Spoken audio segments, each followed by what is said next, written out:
राधे राधे साथियों। निर्जला एकादशी व्रत ज्येष्ठ मास के शुक्ल पक्ष की एकादशी के दिन मनाया जाता है। निर्जला एकादशी कोई साधारण एकादशी नहीं है, बल्कि ये साल की सबसे बड़ी एकादशी है। ये कोई साधारण दिन नहीं है। इस दिन साधक व्रत करके अपने कर्मेंद्रियों, ज्ञानेंद्रियों और मन पर विजय प्राप्त कर लेता है और भगवान श्री हरि विष्णु के सामीप्य की ओर अपना कदम बढ़ाता है। केवल इस एकादशी के व्रत से साल की सभी एकादशियों का पुण्य फल आपको मिल जाता है। इस एकादशी को भीमसेनी एकादशी और मोक्षदायिनी एकादशी भी कहा जाता है। भीमसेनी एकादशी इसलिए कहा जाता है क्योंकि पांडवों में भीमसेन को बहुत भूख लगती थी।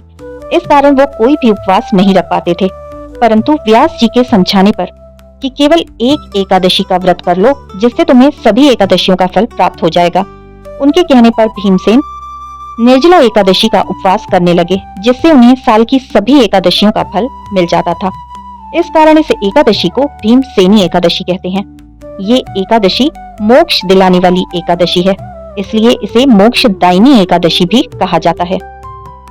इस बार निर्जला एकादशी 2 दिन पड़ रही है, क्योंकि निर्जला एकादशी का आरंभ हो रहा है 6 जून शुक्रवार को सुबह 2:15 पर और वहीं इसका समापन हो रहा है 7 जून को सुबह 4:47 पर। स्मार्त संप्रदाय को 6 जून शुक्रवार को व्रत रखना श्रेष्ठ है।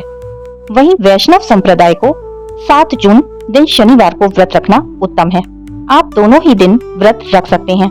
अपनी शारीरिक सामर्थ्य के अनुसार सभी भक्तों को जो भी ये वीडियो सुन रहे हैं उनसे अनुरोध करती हूँ कि निर्जला एकादशी का व्रत जरूर करें, क्योंकि इससे जीवन में जो बदलाव आएंगे वो अद्भुत होंगे और आपको भगवान विष्णु का सामीप्य भी जरूर प्राप्त होगा। तो अपनी शारीरिक सामर्थ्य के अनुसार निर्जला एकादशी का व्रत जरूर से करें। यदि आप निर्जल रहकर व्रत को नहीं कर सकते तो आप फलाहार से भी इस व्रत को कर सकते हैं। साथियों, आपको बताना चाहूंगी, निर्जला एकादशी का व्रत करने के पहले आपको कुछ तैयारी जरूर करना चाहिए। जिस दिन व्रत है उस दिन सुबह 3:30 बजे उठकर आपको नींबू पानी, ग्लूकोज, पतली लस्सी आदि जरूर से पीनी है। आपको अलार्म लगाकर उठ जाना है।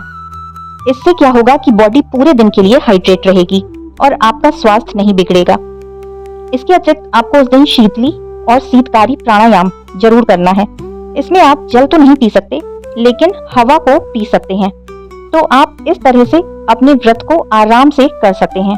पूरा दिन पॉजिटिव रहें और प्रभु के श्री चरणों में पूरे दिन को व्यतीत करते हुए उनके पवित्र नामों का जाप करते रहें। निर्जला एकादशी पर भगवान का प्रिय भोग है केला और ऋतुफल। इसके अतिरिक्त इस दिन दान पुण्य भी जरूर करें। गर्मी से शीतलता प्रदान करने वाली चीजों का दान करें।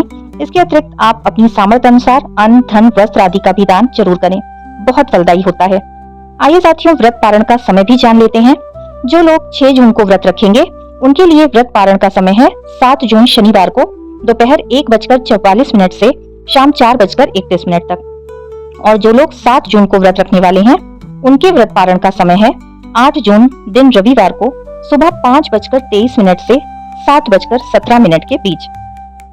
एकादशी पर हमें कुछ बातों का ध्यान जरूर रखना चाहिए। आपको पता ही है कि एकादशी 3 दिन का अनुष्ठान होता है, यानी ये व्रत दशमी तिथि से शुरू हो जाता है। तो दशमी तिथि को आपको पूरी तरह सात्विक आहार लेना है, यानी प्याज, लहसुन, मांस, मदिरा आदि किसी भी तरह का सेवन नहीं करना है और रात्रि का भोजन सूर्यास्त से पहले कर लेना है। यदि आपको भूख लगती है तो आप सूर्यास्त के बाद फलाहार ग्रहण कर सकते हैं। फिर अगले दिन यानी एकादशी तिथि के दिन आपको ब्रह्म मुहूर्त में उठ जाना है और नहाने के पानी में गंगा जल, काले तिल, आंवले का रस आदि मिलाकर स्नान कर लें। पूरे घर में गंगा जल के छींटे दें और मुख्य द्वार पर हल्दी और गंगा जल मिलाकर स्वास्तिक जरूर बना लें। इससे बहुत ही पॉजिटिव एनर्जी घर में प्रवेश करती है। फिर प्रेम भाव से अपने प्रभु को उठाकर पंचामृत से स्नान कराएं। यदि पंचामृत ना बना सके तो प्रभु को शुद्ध जल में ही गंगा जल, काले तिल, इत्र, पुष्प, चंदन आदि मिलाकर स्नान करा दें।